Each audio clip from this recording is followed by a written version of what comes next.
শুরু হয়ে গিয়েছে নির্বাচন কমিশনের সামনে এনসিপির বিক্ষোভ সমাবেশ। ইতিমধ্যে আমরা দেখছি যে বিভিন্ন জায়গা থেকে কিন্তু এনসিপির যে সকল সদস্য, সেই সদস্যরা কিন্তু আসতে শুরু করেছেন নির্বাচন কমিশনের সামনে। আমরা দেখছি এখানে নিরাপত্তা কিন্তু জোরদার করা হয়েছে। পাশাপাশি আমরা দেখছি যে নির্বাচন কমিশনের সামনে সকাল 11টার পর থেকেই কিন্তু বিভিন্ন জায়গা থেকে এনসিপির যে সকল সদস্যরা রয়েছেন তারা কিন্তু আসতে শুরু করেছেন এই ইসি ভবনের সামনে। মূলত ইসি পুনর্গঠনে নির্বাচন কমিশন যে এই নির্বাচন কমিশনের যে ভবনটি রয়েছে এই ভবনটিকে ঘেরাও করেছেন জাতীয় নাগরিক পার্টি অর্থাৎ এনসিপি। সকাল থেকে কিন্তু এই কর্মসূচি ঘিরে ঢাকা দক্ষিণ সিটি কর্পোরেশনের বিএনপি সমর্থিত মেয়র প্রার্থী ইশরাক হোসেনকে আদালতের রায়ের ভিত্তিতে মেয়র ঘোষণা করে গেজেট প্রকাশ করায় ইসির ভূমিকার প্রতি বিক্ষোভ প্রকাশ করেছেন এবং তারই প্রেক্ষিতে কিন্তু এনসিপি এই তাদের যে বিক্ষোভ কর্মসূচি সেটি করছেন। এছাড়াও দলটি ইসির বিরুদ্ধে বিএনপিকে ইঙ্গিত করে বাড়তি সুবিধা দেওয়ার অভিযোগও তুলেছে। অন্যদিকে ফ্যাসিস্ট সরকারের করা আইনের অধীনে নিয়োগ হওয়া ইসিরও পুনর্গঠন চেয়েছে দলটি। আমরা দেখছি ইতিমধ্যেই দলটির বিভিন্ন ধরনের যে বিভিন্ন স্তরের নেতাকর্মী রয়েছে তারা কিন্তু নির্বাচন ভবনের সামনে এসে তারা কিন্তু এখানে বিভিন্ন ধরনের স্লোগান দিচ্ছেন এবং কথা বলছেন ইসির বিরুদ্ধে। এবং আরেকটি তথ্য আপনাদেরকে জানিয়ে রাখি যে এই বিক্ষোভ কর্মসূচিকে কেন্দ্র করে নির্বাচন কমিশনের আশপাশ জুড়ে কিন্তু 5 স্তরের নিরাপত্তা জোরদার করেছে নির্বাচন কমিশন। পাশাপাশি সকাল থেকে কিন্তু আগারগার যে নির্বাচন ভবন রয়েছে এই নির্বাচন ভবনে কিন্তু কড়া নিরাপত্তা রয়েছে পুলিশ।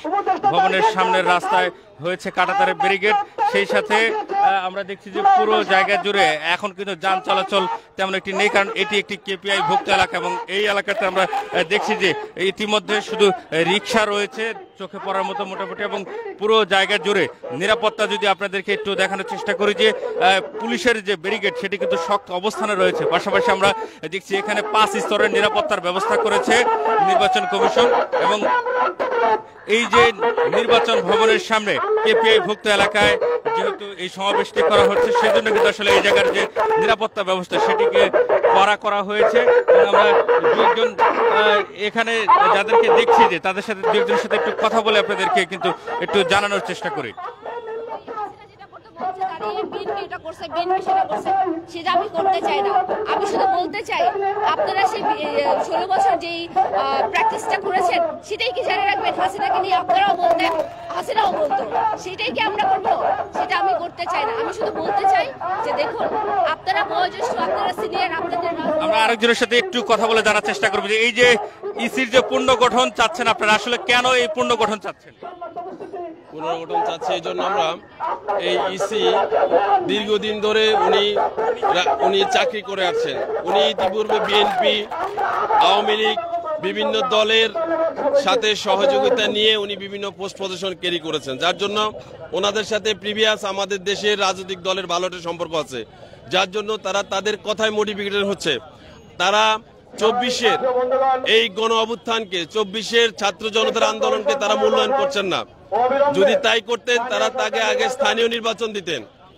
আমরা লক্ষ্য করেছি বিগত 16 বছরে কোনো নির্বাচন হয় নাই। আজকে স্থানীয় নির্বাচন দিলে আমরা বুঝতে পারবো জনগণ কি চাচ্ছে। সুতরাং আজকে আমি ছাত্রদের সাথে একত্রতা পোষণ করছি এই জন্য যে আমাদের জাতীয় নির্বাচনের পূর্বে স্থানীয় নির্বাচন হওয়া জরুরি। নির্বাচন কমিশনকে একটা অদৃশ্য শক্তি নির্বাচন করছে। আমরা মনে করি দেশীয় এবং বিদেশি কালো টাকার ছড়াছড়ি হচ্ছে তাদের পিছনে এবং তারা সেই টাকা এবং প্রভাবের কারণে তারা নিয়ন্ত্রিত হচ্ছে, এটা আমরা বিশ্বাস করি। আমরা মনে করি এই দেশের মানুষ মনে করে। আমরা দেখছি যে ইতিমধ্যেই কিন্তু এনসিপির বিভিন্ন নেতাকর্মীরা কিন্তু আসতে শুরু করেছেন পুরো ইসি ভবন জুড়ে এবং ইসি ভবন জুড়ে আমরা দেখছি যে কড়া নিরাপত্তার ব্যবস্থা করা হয়েছে। এখানে 5 স্তরের নিরাপত্তা ব্যবস্থা করা হয়েছে। সকাল 11টার পর থেকে আমরা দেখছি যে এনসিপির সদস্যরা কিন্তু আসতে শুরু করেছে নির্বাচন ভবনের সামনে।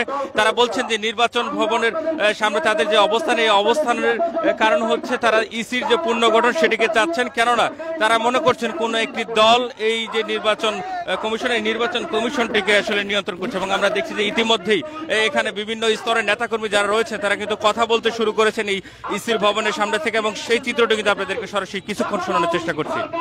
বাংলাদেশের জনগণের শক্তিকে খাটো করে দেখেছিল, ছাত্র জনতার শক্তিকে খাটো করে দেখেছিল, ক্রিটিসাইজ করে কথা বলেছিল, তখনই কিন্তু তাদের পতন নিশ্চিত হয়েছিল। আপনাদের আচরণে এখন বর্তমানে সেই আওয়ামী লীগের স্বৈরাচারের ব্যবহারে স্পষ্ট লক্ষ্য করা যায়।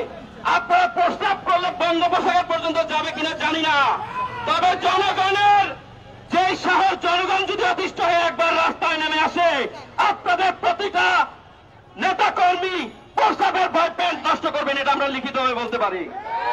আমরা আপনাদেরকে আরো বলতে চাই, এই নির্বাচন কমিশন তাদের অবস্থান এখন পর্যন্ত এত মাসও ক্লিয়ার করে নাই। আমরা দেখছি যে এখানে কিন্তু কিছুক্ষণ পরে কিন্তু জাতীয় নেতৃবৃন্দ যে সকল রয়েছেন এনসিপি, তারা কিন্তু এখানে আসবেন। আমরা দেখছি যে পুরো জায়গা জুড়ে 5 স্তরের নিরাপত্তার ব্যবস্থা করা হয়েছে। সংসদ নির্বাচনের আগে তারা বলছেন যে এই যে ইসির পুনর্গঠন সেটিকে নিশ্চিত করতে হবে, এবং আমরা এর প্রেক্ষিতে কিন্তু এখানে দেখছি যে নেতাকর্মীরা এখানে আসতে শুরু করেছেন। এনসিপির বিভিন্ন স্তরের নেতাকর্মীরা ধীরে ধীরে কিন্তু চলে আসছেন ইসির ভবনের সামনে।